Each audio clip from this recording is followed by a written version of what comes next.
Good day. Thank you for lending an ear to The Voice of the Times for Friday, October 23, 2020. For today's editorial, did Cayetano as Speaker cause tangled affairs of the 30th Southeast Asian Games? The figure of former House Speaker Alan Peter Cayetano looms large in the tangled affairs of the 30th Southeast Asian Games or SEA Games and the questionable role that the Philippine Southeast Asian Games Organizing Committee or Phisgoc played in the organization and management of the Games.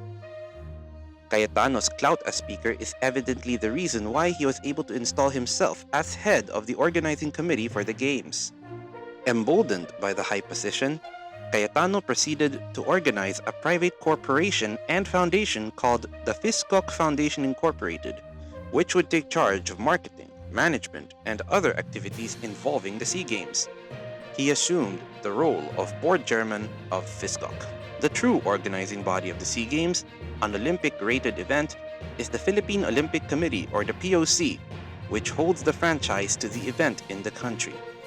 According to Clint Aranas, a ranking POC official, there is serious doubt about the legality of designating Phisgoc to organize the SEA Games and to receive funding for this from both the government and the private sector.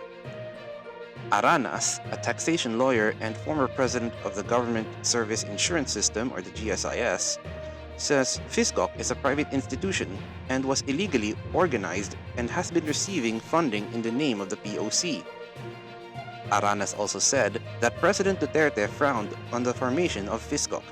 He did not want a private body to get involved in the country's hosting of the SEA Games because it could be a source of corruption. He wanted the government to run it, former palace spokesman and chief presidential legal counsel Salvador Panelo confirmed. This presidential condition was somehow glossed over and set aside. Cayetano was nevertheless able to insert himself into the role of chief organizer of the SEA Games, and he maneuvered to place Phisgoc in the commanding role in the organization and management of the sports event. Aranas says the claim that Phisgoc had the blessing of the POC, which is the franchise holder of the SEA Games in accordance with the membership with the SEA Games Federation Council, Olympic Council of Asia, and the International Olympic Committee, is misleading.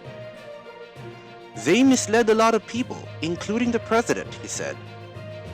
Another POC member, Charlie Ho of Netball, added that Phisgoc, as a non-government organization, doesn't have the endorsement of the POC. This point was evidently glossed over when Cayetano was able to wangle from the Office of the President Memorandum Circular 56 on January 25, 2019, which instructed all government agencies to support Phisgoc and the country's hosting of the SEA Games. Obviously, Cayetano exerted his political muscle. The tangled affairs of the 30th SEA Games and the role of Phisgoc could have been fully clarified and resolved had Ombudsman Samuel Martirez proceeded and completed his announced inquiry into the SEA Games upon its conclusion.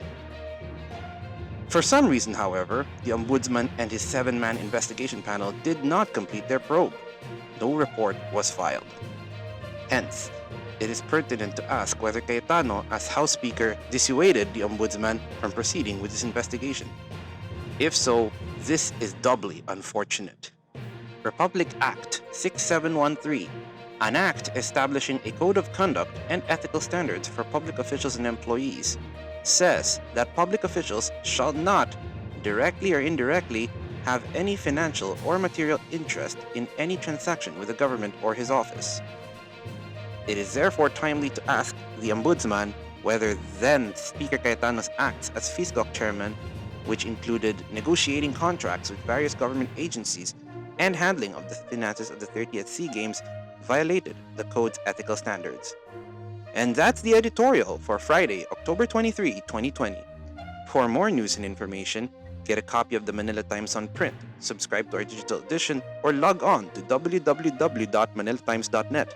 Follow us on Twitter, Facebook, and Instagram, and listen to the Voice of the Times.